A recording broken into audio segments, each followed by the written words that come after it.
Yeah. Spoil little brat. Lay down. Yeah, that's right, you. That's right, you. I'm talking to you. That's right, I'm talking to you. You silly, silly guy. Why are you so silly? Oh, you're the silliest guy in the world.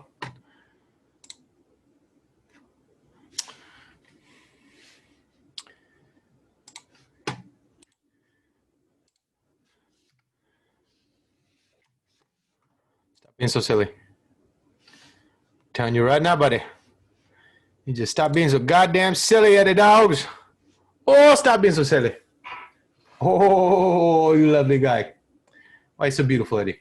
Why are you just the loveliest? The most gorgeous. Look at that belly. Look at that belly. Oh, you beautiful guy. You beautiful guy.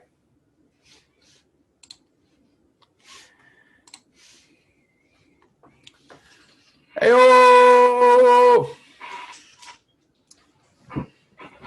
All right. Hello, Mozzy Mozz. Hey, how you doing? I'm okay. Oh, goodness. This episode. Indeed. Oh, this episode. It is appropriately named The Tragedy. Oh. That's not even the best part of this episode. I mean, no, there's some good parts of this episode. Oh, man.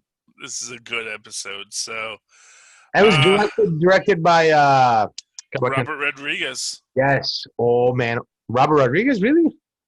Yeah, our director is Robert Rodriguez. This is El Mariachi's revenge. Nice. Yeah, well, for what it's worth, Favreau, Rodriguez, Tarantino. See, Tarantino is not going to do this because Tarantino is full of himself. Right. No. But, like, he's an institution. He should remain that. I like whatever. I'm fine with him. I don't... Look, I'm not going to get in an argument about that. I don't know if Tarantino... I mean, okay. Tarantino is an institution.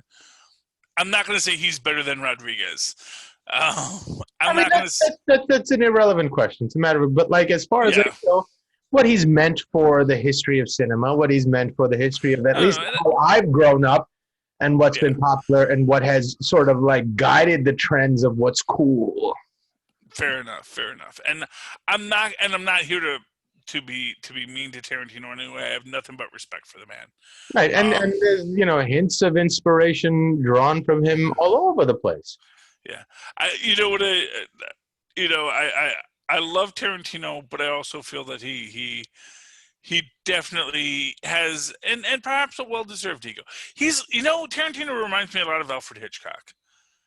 And that's a giant compliment. It's a giant compliment. I feel that, Tarantino is like the American Alfred Hitchcock in the sense that he does see what he does as, you can even go with other people like Orson Welles, who likewise just saw himself in a way that is not necessarily mistaken, but maybe also could use with a little more humility. But would he have created what he had if he had that measure of humility? Maybe it's the absence of that measure of humility that is, and maybe just a thinly veiled facade for a deep allegiance to not himself, but to an ideal.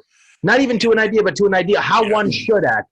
This is what's really in here, and God, help me, should I not be the one responsible for relaying that message that is solely mine and share it with the world and let them decide if it's worth sharing or not, but it's my obligation to share my... And to be fair, and this is the thing, because and honestly, I'm picking on Tarantino, which I shouldn't, because what my actual point was going to be was that, and this is not even recording yet. Oh, actually, it is recording. So this is an outtake. Okay. I just recognized that before you got on, I was singing songs to my dog, and they were all recorded. Okay, well that's good. But yeah, because I was just thinking that like Favreau, Tarantino, Smith, Spike Lee, who is really like their grandfather. Really, and Rodriguez, and Taika Waititi is kind of like the child of it. This entire indie film universe. It's the indomitable will to get I your would love point to across. see a Star Wars directed by Spike Lee. Wasn't there a rumor recently that Tarantino might direct the next Star Trek? Well, Such an outlandish idea that I really wanted to see it, even though I don't think it would probably be good for the franchise. No, but you know what it is? Well, actually, I have often said I feel that Tarantino could have saved the Abrams verse because it would be steering into the curve, and it would have been saying, you know what, you want to, if we've gone off the rails with the Abrams verse, or I don't know what they call it now. There's a special word they call it in that fandom that wants to call it something. But I've always said that, Tarantino would be the guy that could say, okay, this is what you've created, and this is in my wheelhouse, but I actually have great respect for the source material. So let me help you steer this back to the source material. I feel that would be a great use of Tarantino's powers. Hey. But that's my opinion. What's yours? Okay. I would watch it. I would watch the heck out of it. I'm sorry. Yeah. I actually think Tarantino would be perfect for Star Trek. I actually think it would be great for The Mandalorian. I think Tarantino would be such a beautiful fit for a Deadpool movie. Oh, well. No? I mean, like the comic level of beauty in violence that he is able to. Yeah. But I also kind of almost feel that I think Deadpool kind of sits in a spot where he's almost it like gets to that point of commercial that I don't know if it would benefit. Here's what I'll say: Deadpool is Ryan Reynolds' baby. Sure. So I don't know if Tarantino is going to be able to bring anything to Deadpool. I don't know. I think it would be giving him like a shot of steroids. It might be too much, but I mean, I'm not going to say no, but I'm not going to say I'm going to say I don't know if that's the right. Like, if I were to say. He has a sensibility for creating sort of action sequences and sequences of violence that are so stylized that it almost feels like you're watching a comic book anyways. And that would apply really well to comic book movies and Marvel universe. But he's so gritty and raw that it wouldn't fit in. But the only place that I feel like his sensibility might fit in would be with a Deadpool movie. That might get an R rating. You know what? I'm going to tell you this right now. You know what superhero Tarantino should direct and possibly even write is The Incredible Hulk. Ooh. Especially in our modern Immortal Hulk series. Although Immortal Hulk, I think, owes so much to Kevin Smith and his Catholicism, his New Jersey Catholicism, no less.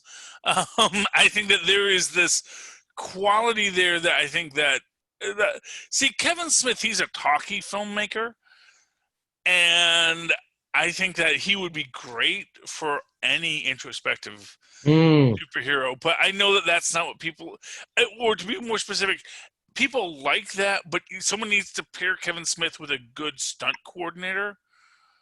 And if you can get someone that says, okay, here are the action sequences, and you handle all of that story stuff. You make it mean something. Yeah.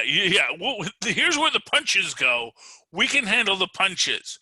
You give us a story and a dialogue that'll go. Just make sure you put room for punches. Right. Right. And to that extent, I think that's one of the great things about Winter Soldier is that in perfect comic book style, not Winter Soldier, but Civil War.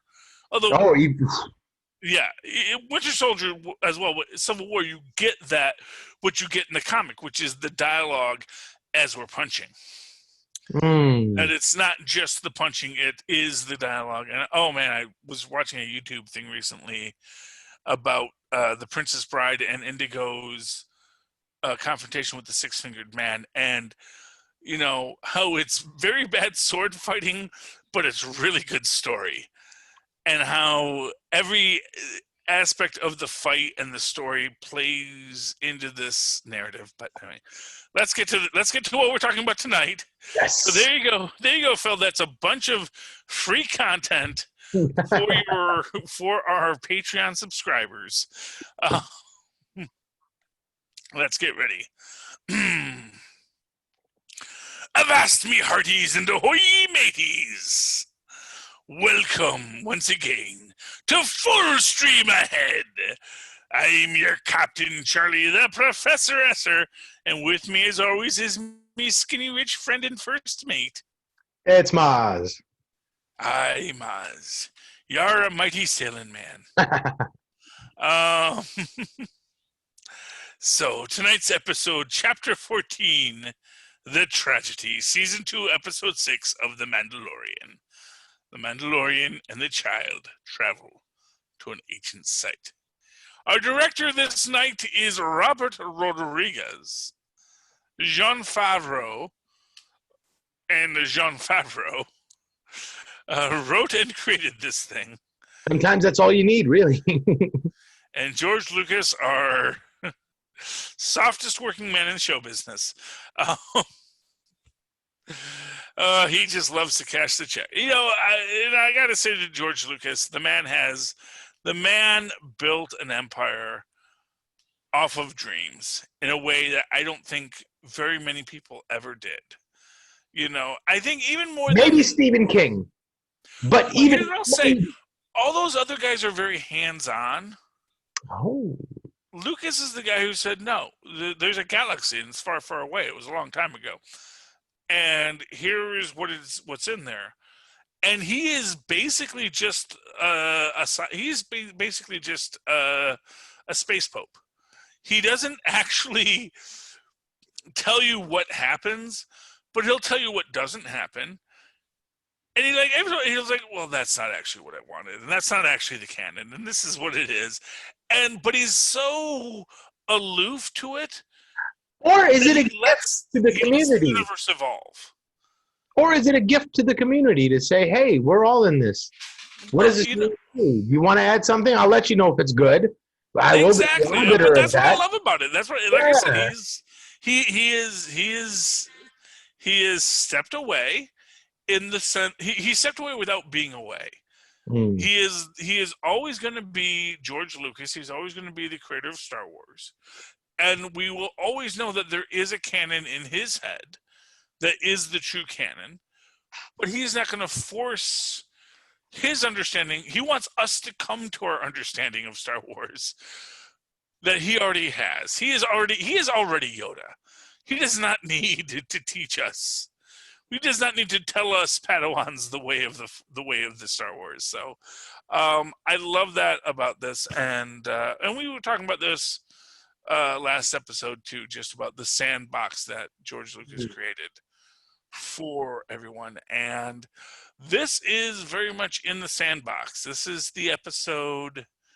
This is kind of the payoff episode for the entire Mandalorian series, where we get all of the questions and the fights and the difficulties. My word, the fights. Oh, the fights. And so in this episode, the idea is that,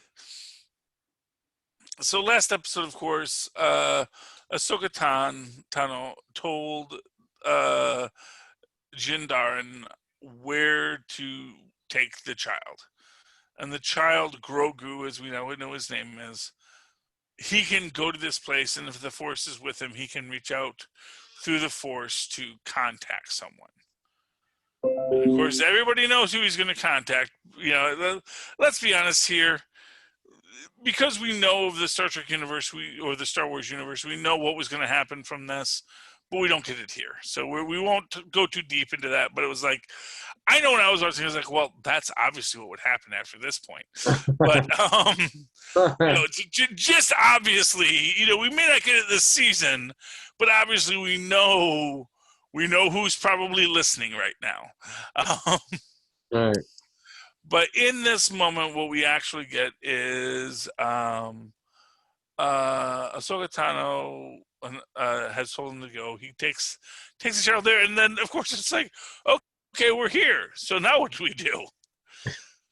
And there's like a bunch of like, okay, is there a lever somewhere? Did we miss like a control panel?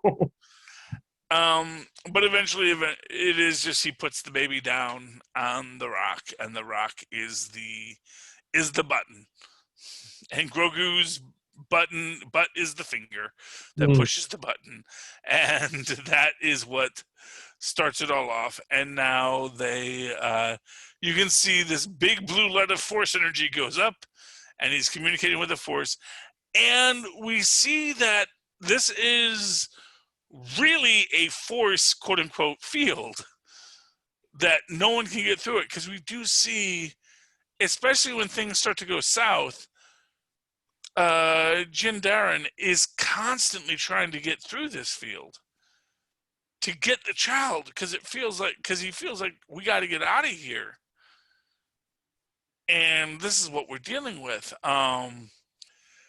But of course, in this moment we actually run into. Now, I wonder, in that moment, was he messing with Grogu's concentration? Like, let him work. This is the whole reason you came here. He's trying to do it. Stop interrupting him.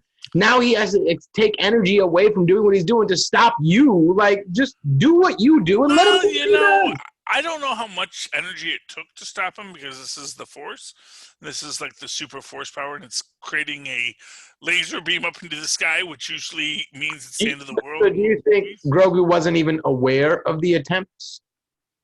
No, I will explicitly say Grogu was 100% unaware of it. Oh, that's nice. All right, cool. Because the idea is, if you think about it, Grogu, based on what we saw last episode, Grogu is attached to Jin Darren.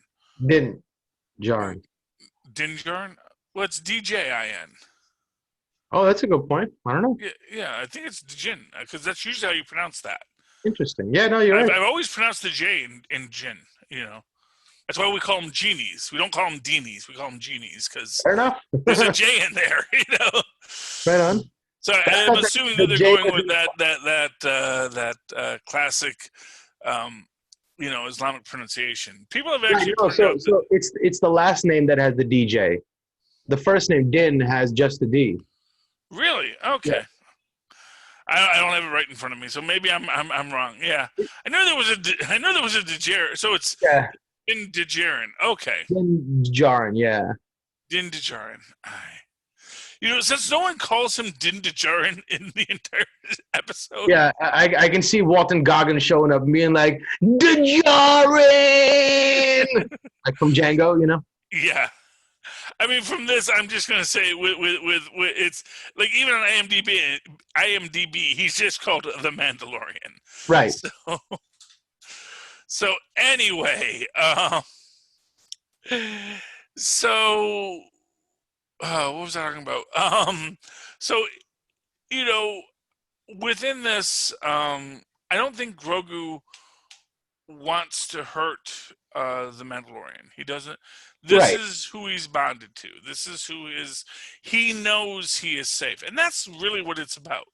It's like, this is the safest he has ever felt since he was taken from the Jedi Temple. And in truth, the Jedi Temple might not have even been that positive of a place. Because, as we know, they're kind of awful at the Jedi Temple. And, so you can never talk to your mom. You can never talk to your dad. You got to be holed up here. Although, technically, we don't know that. What are they, Scientologists? Well, what it is, so it's one of these weird things, because this is my headcanon, that when Yoda senses Anakin much fear, it's like, of course there's much fear. But then the question becomes, how do you remedy it? And more importantly, is, do you need to? And I'm sure Yoda is sitting there saying, oh, he has too much fear to be a he has too much fear to be a Jedi. Maybe he should go be a moisture farmer, because I think that's a good career for him. And, and for what it's worth, they could have bought his mom out of slavery. He's already free himself. They could have set them up, between the freaking Queen Amidala and the Jedi Order. Someone could have said, you know what, yeah, I get he's had a rough life. Let's help him out. Let's help this kid out. We'll set him and his mom up in a moisture farm. Let them live their lives. And you imagine how much different the universe would be in that world. As if, that's the thing. It's like the Jedi, Obi-Wan's decision to say, I will train him anyway, that is the point where everything just goes to plots. Because the fact of the matter is that even without training, the Force is still with the person, and it's probably going to awaken itself on its own, in its own way. And it might even be a more pure guide through the Force, as personally experience it and learn your lessons the hard way. Yeah, for what it's worth, when we see the Broom Kid in the Last Jedi, and that's just supposed to be like this. Oh, that kid has the Force too, but then we never see him again because no one decided to follow up on it. But the fact of the matter is that the Broom Kid shows that people have the Force. The Force is out there. That you don't have to be a Jedi to use the Force. You don't have to be a Sith to use the Force. And maybe you shouldn't be a Jedi or a Sith to use the Force. Maybe that's just a definition of what you become once you get adept with it. My own headcanon is that that's what you become when you become obsessed with. Right. Okay, yeah, I can see that. And that's the thing. It's like, the Force, this is what I say. If the Force flows through all living things, then why are we trying to control it? Shouldn't we let it just flow through all living things and let it be part of us? Is it a measure of selfishness to exert control over, or attempt to exert control? I think it is. That's my thing. I think both the Jedi and the Sith are guilty of that selfishness.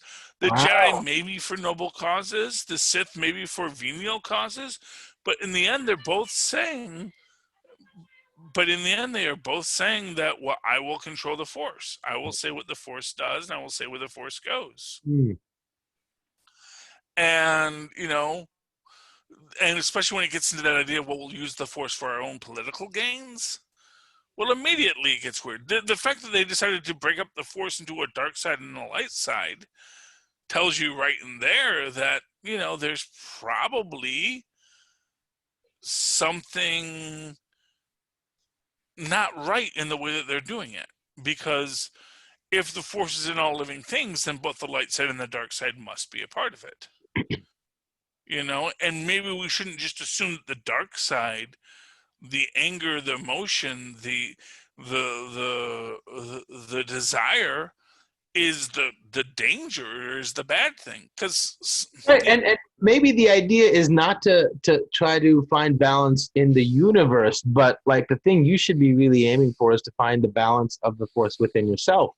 Well, exactly. Just try to be a Jedi and try to deny that a dark side exists in you as well, and don't try to maintain it and placate it in safe ways and manage it. Maybe it can usurp you too in ways that you don't expect. You think you're chasing the good side, but you get so worked up into this fervor that you don't recognize what you're doing anymore. Maybe you, without even realizing it, transition to the dark side.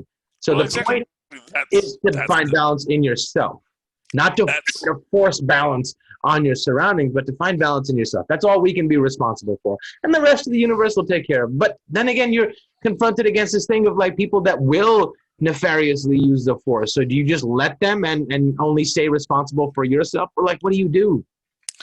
Well, I mean, if you're Steven Universe, you instead of hitting them back, you ask, why are you hitting people? And that's sort of that. You think that would have worked with Anakin or with Darth Vader? Well, Anakin and Darth Vader, definitely. Yeah. Oh, yeah. I think that Darth Vader, his entire arc is just, people telling him what to be and no one ever actually listening to him or really trying to connect with him. In fact, as they say, the Duel of the Fates song as Qui-Gon Jinn and Darth Maul are fighting, it is a duel of the fates, because if the dark side can kill Qui-Gon, who really is like one of the most enlightened Jedi and can communicate with the Force, that he would have been a wise teacher to Anakin and would have helped him understand, the path towards glory, or the path towards, balance. Whereas without him, he's left to the other Jedi, who either don't care. Like I said, I think that Master Yoda says it best. It's like, let him go home. Let him go back to his mom. He doesn't want to be here. He's scared. It's a dangerous universe. He has no interest in being a part of it. Let him go home. And that's the question. Now, of course, right now we're talking all this Star Wars. Let's get back to the actual show, because we get freaking everything you've been waiting for this whole episode. We get Boba Fett. He's back. And guess what? He brought Ming-Na Wen with him. Hey. Disney, Star Wars, Marvel royalty, the queen herself, Ming-Na Wen. Yeah, I'm back alive. I've got a robot part, but I'm here. Hey. And me and Boba, we're going to kick some butts and take some names. Hey. And there's this whole thing is like, are you Mandalorian? It's like, yeah, I love that whole interaction between Boba Fett and the Mandalorian about this, because he's like, are you really Mandalorian? Can you, and Boba Fett's like, dude, it was my father's armor. We're as Mandalorian as anybody. We go back generations. This is, in fact, there is even this thing where he shows him, this is my blockchain code, which, whatever. I don't know what that is, but sure. But basically, he shows him how this is my DNA and my lineage. This is my father's armor. This is my armor. And I do love that he really goes into that whole idea of this is my father's armor. Because it does tie into that entire idea of, I am from this man, and this man is I, and we have been on this journey together, and this is our armor. At the same time, he's not a Mandalorian, and he doesn't want to be a Mandalorian, because for what it's worth, I mean, the Mandalorians little troublesome people to be with, They're pretty restrictive. Yeah, they're restrictive. They fight a He lot. values his freedom. Exactly. He's just a man trying to make his way in the world. But I love the entire interaction between Boba Fett and the Mandalorian in this, because it is again the idea that the Mandalorian has to evolve his idea of what it means to be a Mandalorian, what it means to wear the armor. That, and, for what it's worth, we know Boba Fett. We know he's not the nicest guy. But at the same time, does that make him a bad Mandalorian, even if he doesn't want to be a Mandalorian? Right, but he technically isn't one, right? He's just a clone. So he was like, but that's the thing, is like, and this is something even Din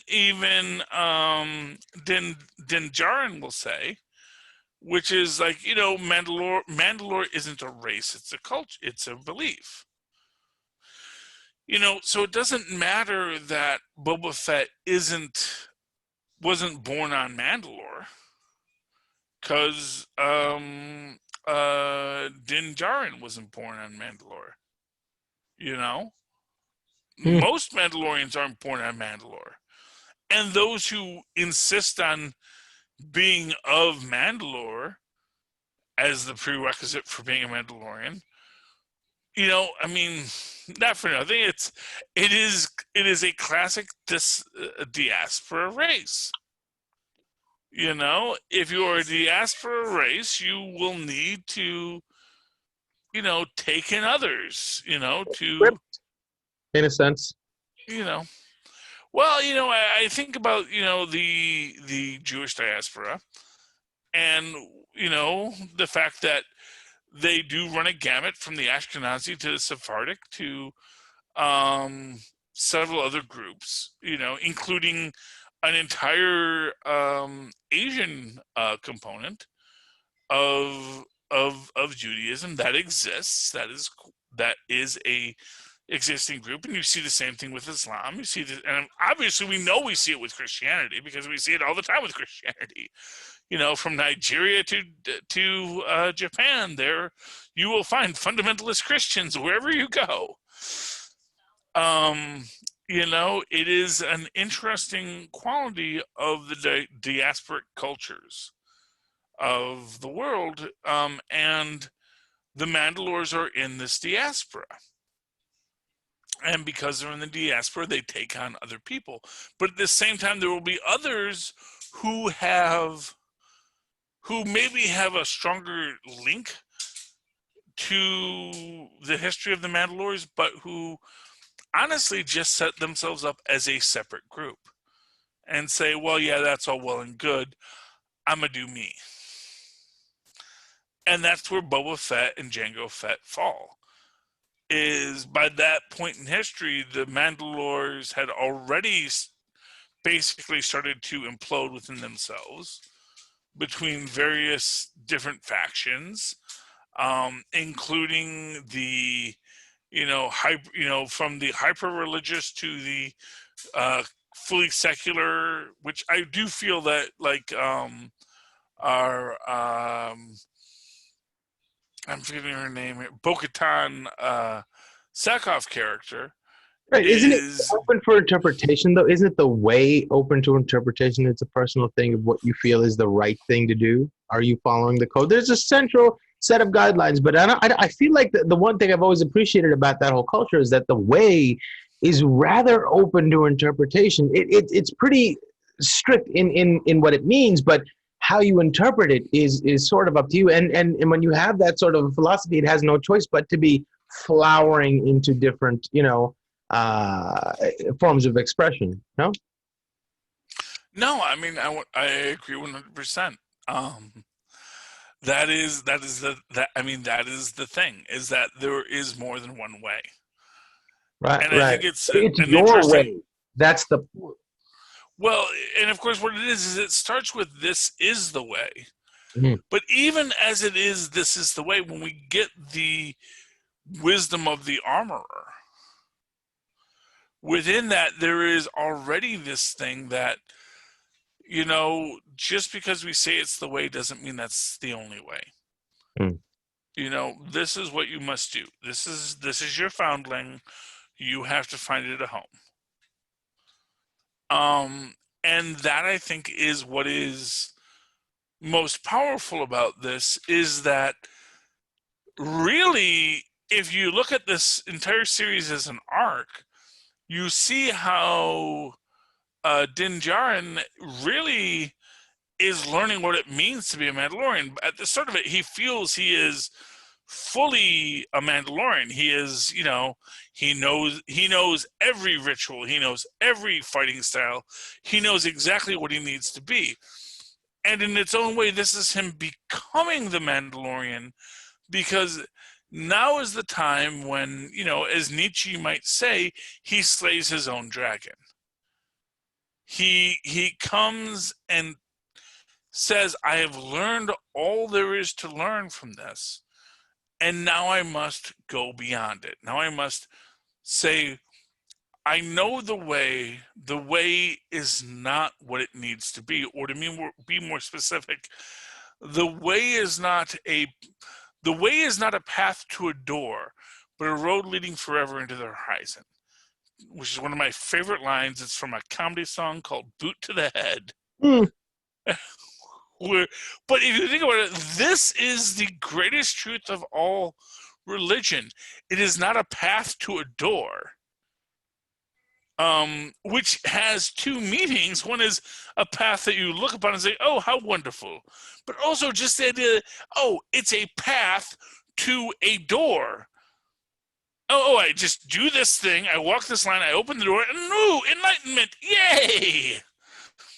But it's a road leading forever into the horizon.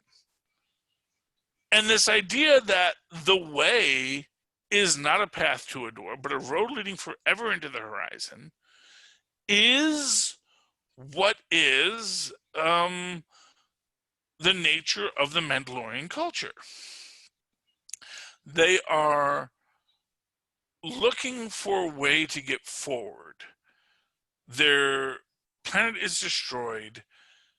They are dealing with everything they have to deal with, and they have to move to the horizon, move forever to the horizon, because there is no horizon they're going towards. They're just working through what they have to work through. And in that sense, in this moment, as Boba Fett and I'm forgetting, let me see, what is Ming Na Wa's name here? Sorry. Can't recall either. Fennec Shand.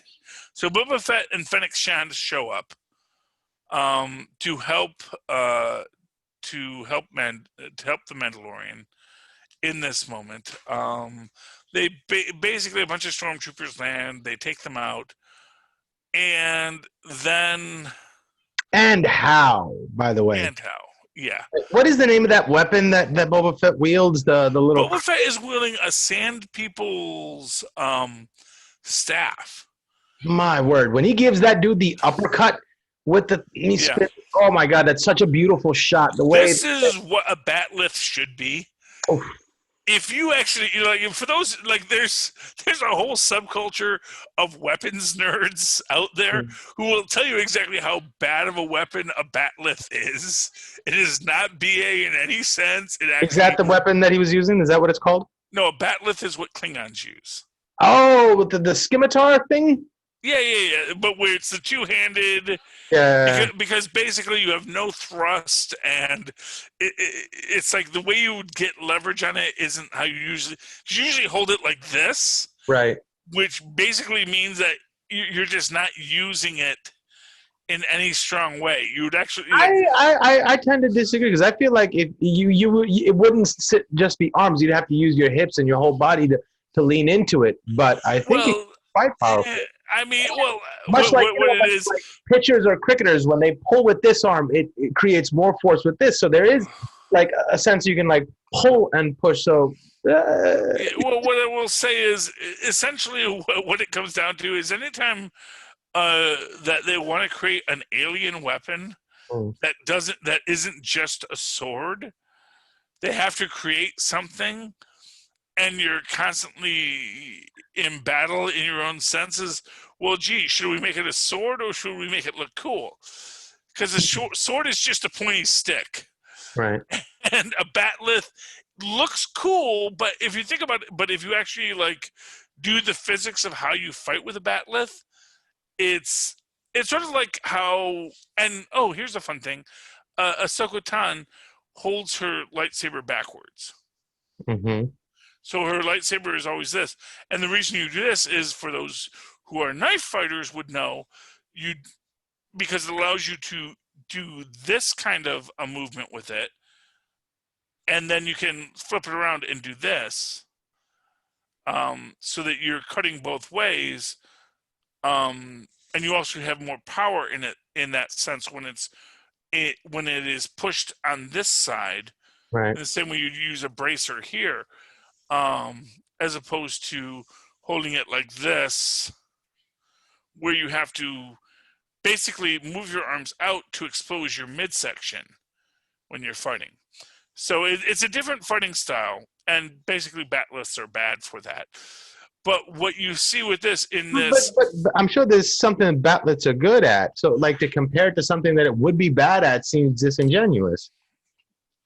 Well, when you're talking about it's got to be a more close-quartered weapon.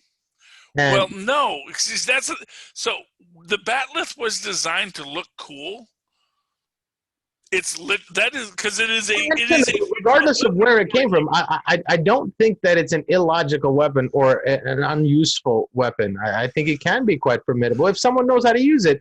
And I'm sure there are martial arts that have been developed to specifically use that weapon in a certain way that can be quite effective.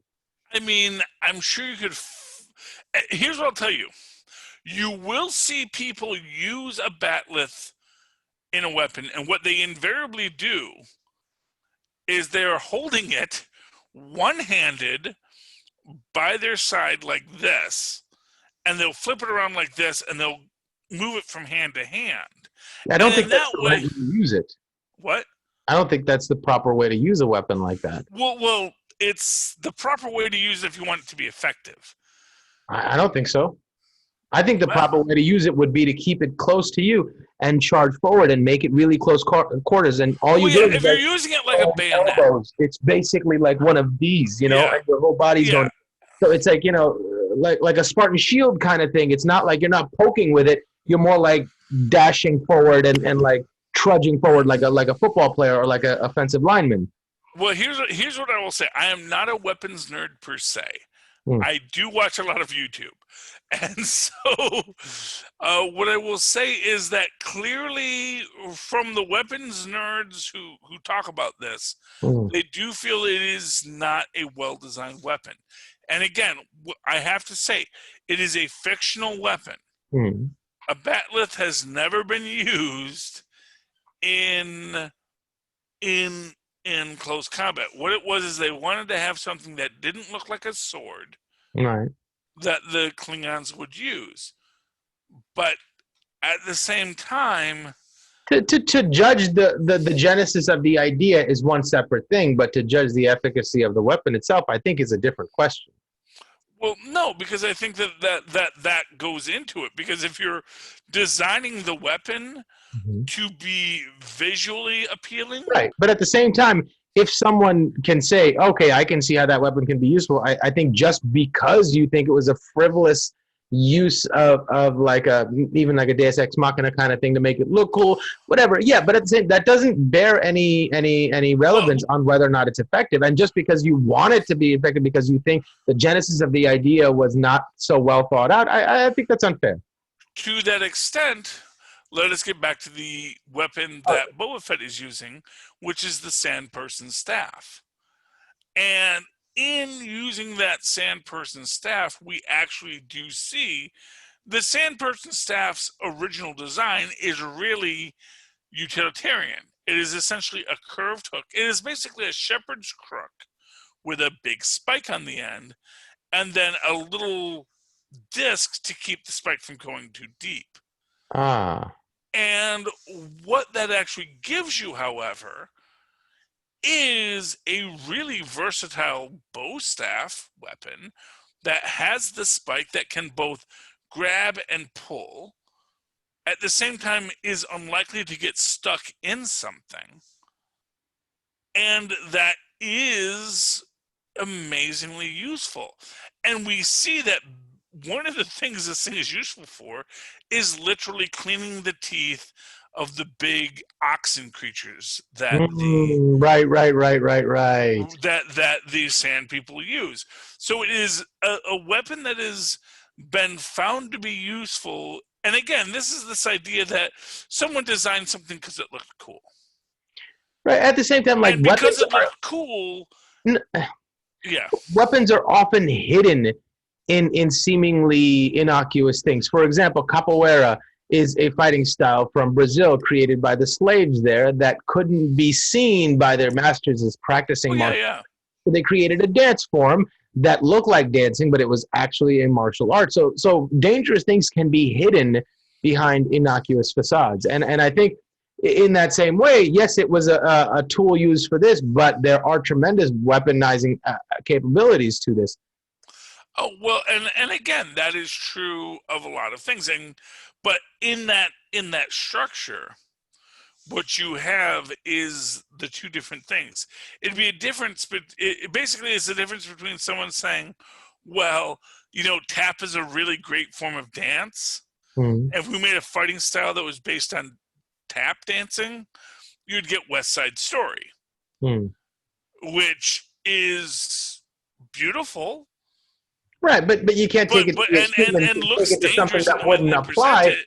Obviously, they're not going to take like their brooms and make it a weapon. They're going to take the thing that maybe could be a weapon and make it a weapon. So it's like, you do have some semblance of control in what you choose, So all I'm saying is that from what people have said, and again, I'm not saying that I'm the one saying this. I'm just saying that people have said the batleth is not a good weapon for melee combat. Yeah, I wonder about the credentials of these people making these claims. Well, they're people on YouTube, so obviously none.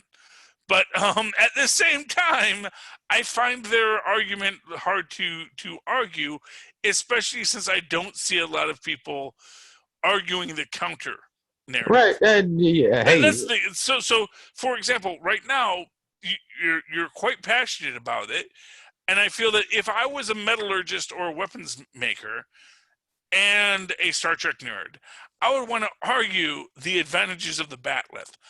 I have not seen those YouTube videos as yet. Though if you do know of a YouTube video or that's not the arbiter of truth, arguing the advantage of the batleth, that's always the thing. Like, to me, sometimes I think people are trying to go to create something that is outside of of what people think of what a weapon should look like, without actually realizing that people have been making weapons for a few thousand years. We've actually tried a lot of different designs for weapons, and a lot of our standard weapons are pretty standard. Right. I mean, and there's not dissimilar weapons in the art of Kung Fu that look a lot like a batleth. I mean, I don't know if that's true. They have weapons with like the floppy moving swords that are shaped sort of like that, and they use them in similar ways. Okay, so, well, without precedent, and I don't think it's such an illogical design to begin. I even don't think that the question of the design should be judged as harshly. Okay, fair enough. Fair enough, and this has been a Star Trek podcast about the advantages of. Honestly, I could talk Star Trek all day, and I don't know. I'm not.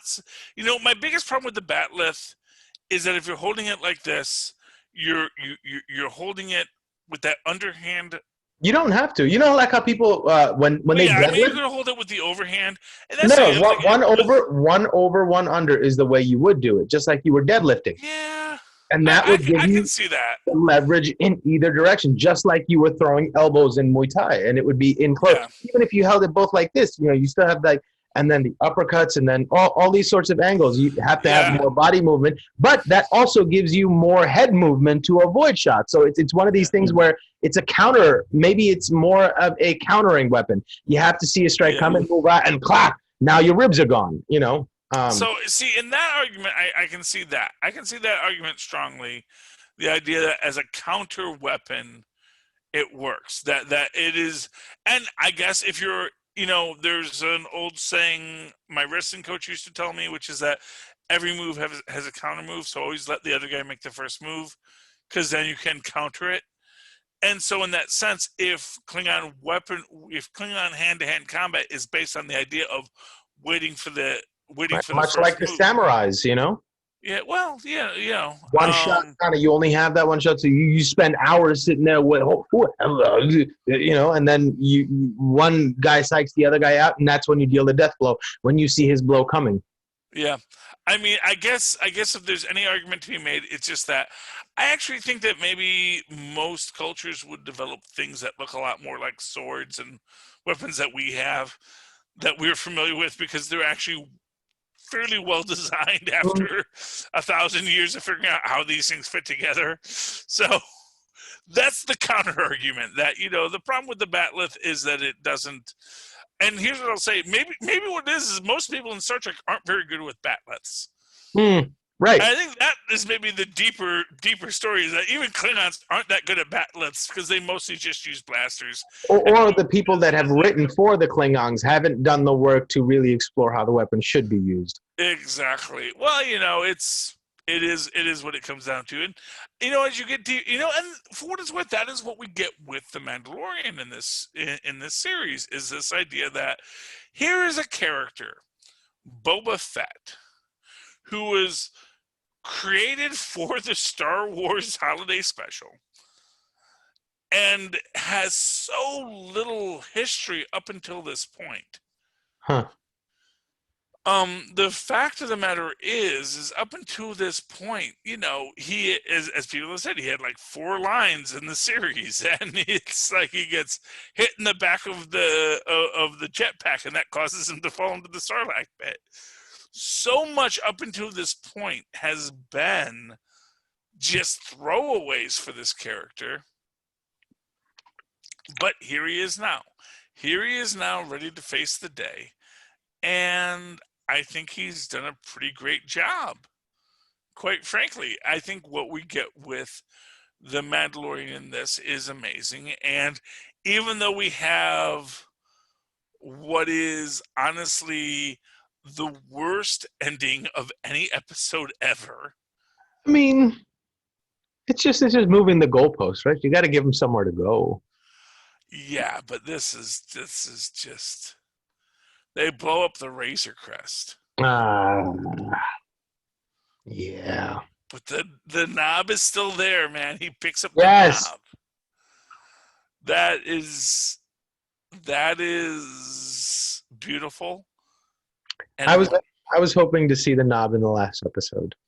I was hoping to too, but spoilers, maybe we do. You don't know. That's true. I'm not going to say that the knob doesn't show up in the last episode, but I will say that, he picks up the knob and it is so poignant. And then you get like Boba and Shad actually saying, like, no, we told you we'd keep the kids safe, so we're still working with you until the kid's safe. Think what you want about me, but there is honor amongst thieves. Well, and for what it's worth, that is the way. As the Mandalorians are bounty hunters. The Mandalorians are criminals, sure. How dare you say he's not a Mandalorian? He is following the way in his own way. Well, exactly. That's the thing, is that, and for what it's worth, I think Boba was at once the king of Mandalore for a brief period. And this is stuff Tristan tells me about the deep canon. It's like, at one point, he had the Darksaber and he was the ruler of Mandalore, and then that, went other ways. But the entire idea at the end of the day is just, these characters are trying to live in a universe. And then I think if there's anything we're going to say about the Star Wars universe, is that everybody in the Star Wars universe kind of has a day job.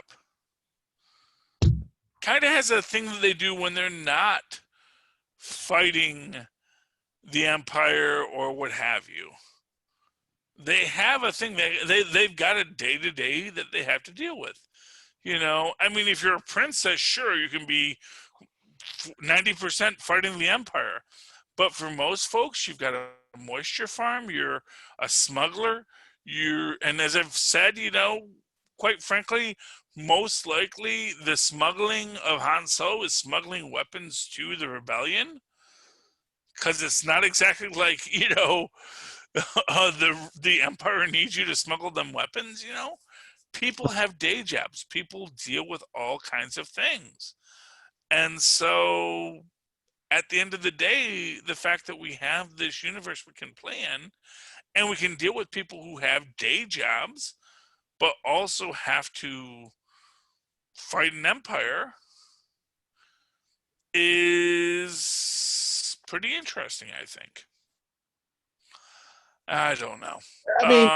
What choice do they have, though? Isn't it always like a fight for your autonomy?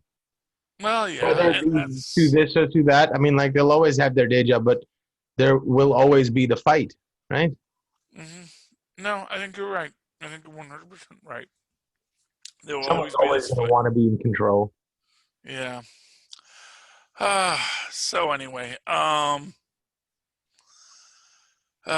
let's see here. At the end of the day, what can we say?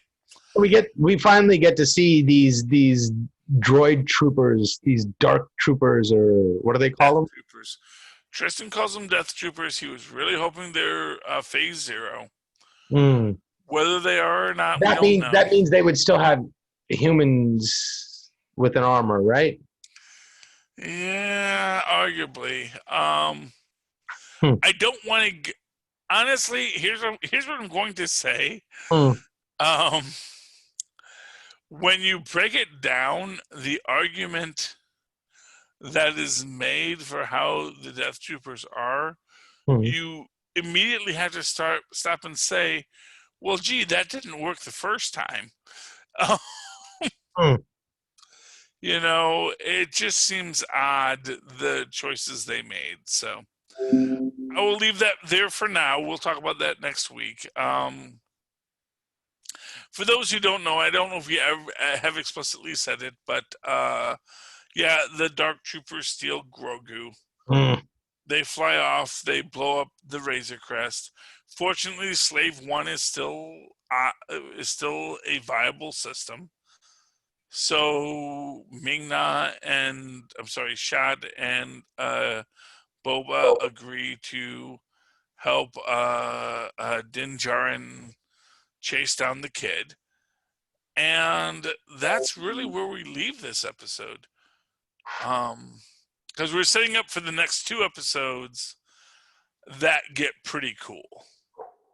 I think the penultimate episode, Take a Drink, was my favorite episode by far so far. Yeah. And we get our end credit scene in this about looking for Mayfield. Mm. Mm. So that is our setup for next episode. Mayfield is such an interesting character once they let him be a character. Yes. And that's the thing about these characters, is like they're great once they're allowed to be a character. And it goes into this deeper, and you know, so you think about the characterization of Sand People before the Mandalorian. Mm. And you think about Anakin killing all the Sand People because they, captured his mom and hurt her badly, obviously. That whole story. But now you take a completely different view of them, because now we say, oh, shoot, maybe you weren't the horrible people that everyone thinks you are. Maybe you're not just, crazed masked raiders killing, setting upon righteous men upon the road. Maybe you are actually Defending your road. Yeah, defending your roads. Like, we've been here for thousands of years before you settlers got here. Yeah, let's not forget that, conveniently. And, quite frankly, for all the moisture farming you're doing, moisture is a rare commodity on our planet. And so when you want to take the moisture, and we have always said the moisture is for everyone, that's when we get mad, because you're suddenly saying that moisture is only for you. That's hard for us to accept. But yeah, I mean, that's the thing, man. Star Wars is very much an allegory for colonialism. And also, I think now that we've not to make a pun out of it, but I said and imperialism. And imperialism. Well, I mean, yeah, exactly. That's without colonialism, my friend. Although I guess arguably, well, no, not really. I don't know. Anyway, it's a mess. I think it speaks to the possibility of darkness in all of our natures. And the lesson here is watch yourself, otherwise you'll fall into that trap. This is the way. I mean, that's the thing. For what it's worth, that is the idea. when you have all these rituals and structures to your faith, they aren't so much meant to be there to tell you what to do, but to keep you mindful. And there is I mean, I always remember when I would go to temple with my wife, and there was a story. So this rabbi moved into this house that was previously owned by these Catholics, and they had a light switch cover with the Virgin Mary on it. And he said, it was weird to me because obviously I don't acknowledge this character. I don't acknowledge this story. But at the same time, here I am. This is a religious icon. And when I turn on the lights to go into the attic, there's this icon. I have to acknowledge it. And he then talks about the Hasidim and how there is a prayer you say when you light a candle. And many Hasidim will say this prayer every time they turn on a light switch. Because light is a gift from God, and so you say this prayer to acknowledge that, thank you, there is light in this room. And the idea that it isn't so much about you should say a prayer every time you flip a light switch. It's that every time you flip a light switch, you should understand, oh my gosh, there's light in this room, and that's a pretty amazing thing. And I should probably be rightfully thankful I live in a world with light, because if not, I'd be eaten by bears. Right. If you're emptily just saying the prayer for the sake of saying the prayer, not carrying over the lesson to say, hey, I am grateful, I am fortunate, I recognize this, then you're missing. Exactly. And that I think is the story of The Mandalorian. As it moves through its many arcs, I think the arc we're getting towards is this idea of understanding that it's not just the idea that, that there is a ritual and there is a rule we have to follow. It's that, this ritual and this rule means something. So anyway, next week we're going to talk about more of how this story ends up. In the meantime, hopefully you've all heard us well. See, Mozz, he's not even wearing headphones right now. So what does he know? He's barely heard half the words I've said, because he needs to go to tweakedaudio.com, get himself some high quality headphones using the coupon code Southgate to get himself, or if a loved one of his wants to get him something for a holiday celebration, whether it's Valentine's Day, his birthday, or the next Christmas, who knows when this airs, they can go check out the Southgate Media Group and Capes and Lunatics gift guides to find that. Likewise, they can use that same coupon code Southgate at checkout at hunterkiller.com to have essentially what amounts to an escape room delivered to your house.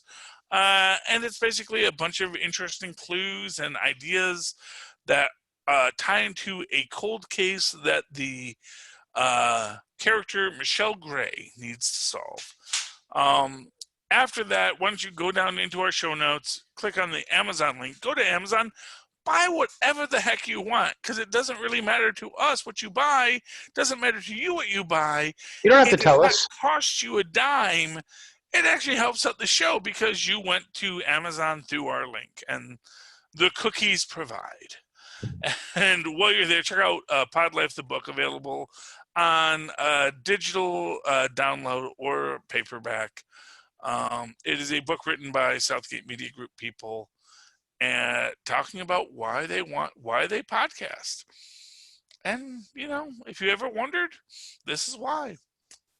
Anyway, in the meantime, Mozz, if anyone wants to talk to you about The Mandalorian, about the deeper cultures of the way, how can they find you? And if somebody wants to, reach out to me and tell me how bad the scimitar is or the batleth, be happy to argue that with you, because I think it's a nice looking weapon. And I think I could probably do some damage with it. looking weapon. That's my point. Right, It's right, a nice right. looking weapon. It is indeed, but that doesn't negate the fact that it might be useful as well. I think it could be. Oh, It's like saying Brad Pitt is not a good actor because he's so good looking. Brad Pitt's a phenomenal actor. You know, what I will say is that a broken beer bottle can do a lot of damage. Sure, exactly. But that doesn't mean it's the best weapon in a fight. We're not saying whether it's the best or not. We're just simply saying that if the argument is that it's an illogically designed weapon that has not much utility in a fight, that it would probably be harmful, is too far for me. Yeah, that is too far. I will say, if someone was coming at you with a bat lift, you would get hurt if you did not know how to defend yourself. So yes. Right. Even if you had another weapon, I think if you were adept in using the bat lift and knew the mental side of warfare and can get somebody to do something that you could, leverage to use the bat lift well, I think there's many possibilities for how well that weapon could be used. But if you do want to argue that point, you can reach me at Mozz Manzoor at gmail.com. That's MOZZMANZOOR, or on Facebook under Mozz Manzoor. Beautiful. And of course, if you'd like to write to me in that old-fashioned email way that our mothers and fathers once did, do so at superconnectivityblog@gmail.com. That's superconnectivityblog, all one word, at gmail.com. Of course, follow me on Twitter as I live tweet the last bits as the series ends of DuckTales. Woohoo. 7 o'clock on Mondays at Charlie Esser. That's CHARLIE. Yes, SER. Look for the 2 E's in the middle. For what, Mozz? For quality. Bing. Thank you, Mozz. All right, me hearties, you've sailed another trip down the bounding main with me and Mozz, me first mate, as we do our very best to keep you all comfortable in this tropic island rest. Come back next week as we once again sail full stream ahead. Yarg. All right. All right, Mozz, thank you so much. I hope we didn't go too long. Wait till the next one. That Bill Burr, and maybe I'm biased because I'm such a huge Bill Burr fan, but I thought his acting was really good. Oh, no, he's amazing. That guy needs to – honestly, I'm telling you right now, all of these are backdoor pilots. Yeah. This was the Ashoka Tano backdoor pilot, or the one before this. We know there's a Boba Fett series that's coming. There's going to be – I think they said that Bill Burr might be in the – because one of the ones they announced was the New Republic Rangers. Oh. Which is probably going to be Bill Burr coming up with Cara Dune. Oh. Because Cara Dune's all over the place in this. Yeah. Oh, and I'm such a huge Gina Carano fan, too. Being an MMA fan, it's just wonderful to see her being celebrated. And, and that's the thing. Is it's all going to go somewhere. Everything is going to build out. It's going to be fun, man. It's amazing. Mozz, I always love doing these with you. I'm looking forward to – we have to start thinking about what we're going to do next because there's only 2 episodes left, right? There's 2 episodes. So the next time we record, that's our last time for The Mandalorian. One of these new Marvel shows? WandaVision starts on the 15th of January. Ooh, okay. Yeah, we're doing that, right? Yeah, but that's going to be another 2 weeks. So we can – now, we have enough build-up that we can go there, but I don't know how those are being released. So yeah. That's the only downside. But I'm happy to just wait for it. I know that I'm sure there'll be something in between we can one-off with something or something. Yeah, well, there's always those. We can get into the shorts. The shorts. The shorts? Yeah, the shorts. Yes. Yeah, we could get into those. The Marvel shorts. We can do some of those. We also, of course, have along other lines. We have a lot of anthology series. We have The Twilight Zone over at CBS. Oh, I would way be interested in doing that. Okay, so and then we also have more Black Mirrors we can do. Yeah, that's also true. Right. We've only done the pig episode. Yeah, we did a couple of episodes, but yeah. No, did we? I thought we did the pig and then the first one, and maybe we did one other, I guess. We did the one with where they had the exercise to get. Oh, so yeah, that was the second episode. The first one. The one that we were supposed to watch that we never did was the one where they're in like their own matrix, but it's actually just a profile. That was a really good one. That was a really. That's a great one. I love that one because it is just crazy. But yeah, so yeah, so if we want to do a couple. If you want to pick out, like, oh, you know what? Let's do this episode of this or that. I think the last season had some really, really true gems. Like there's this one where there's this technology through which they're able to see anybody's memories. So like even if somebody died, they can click this thing onto them and they could see the last, hour of that person's life or whatever. And if you saw a crime, they don't come and ask you questions. They hook this thing up to you, and they really look at your memory and get the answers that they need. And then there's bad things that happen where this becomes really consequential and really, really nerve-wracking. That's a really, really good one. I don't want to give it away, but it's absolutely insane. And then the last one, Black Museum, is such a beautiful episode. Yeah. So you know what, Mozz? After this, you pick a couple of things. I do want to toss this out because this is something me and Tristan will watch on Christmas Day on Tubi. There's a movie called Henchmen, which is about henchmen in a supervillainous world and just trying to get by. So, that sounds interesting. Yeah, if the three of us want to do that, that'd be fun. Yeah, so don't be afraid of deep dives. But let's think about after this next time we record. We'll have about 2-3 weeks where we can do a couple. We can do one episode. We can do two episodes, whatever we want to do before WandaVision starts. Right. And let's talk about something. That sounds like a plan, man. Oh yeah. Okay. Hold on one second. Let me make sure I save the first recording before I do anything else here. Just because I can hold on one second. No problem. Properties. What can't you believe, sir?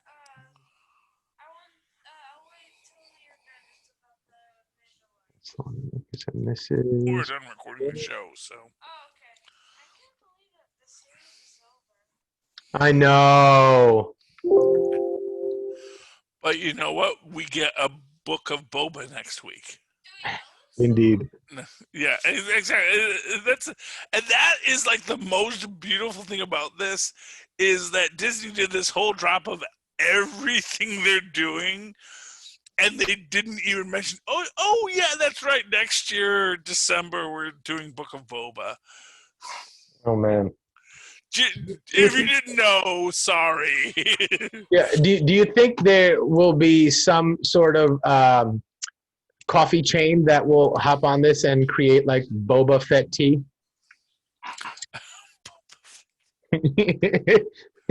That'd be if they want to pay the licensing rights, yes. That would sell. I'm going to be honest with you. You know what the weird thing about boba tea is you have to prepare the tapioca ahead of time, and there's a whole process. You can't just like dump tapioca into it. So you gotta soak them till they get gelatinous because they don't come they come hard, right?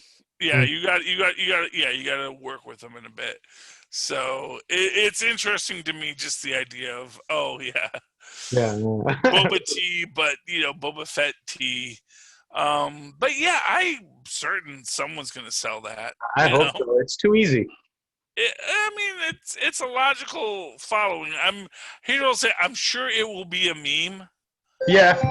I don't know if it's going to be a thing. Hello? That might be my food.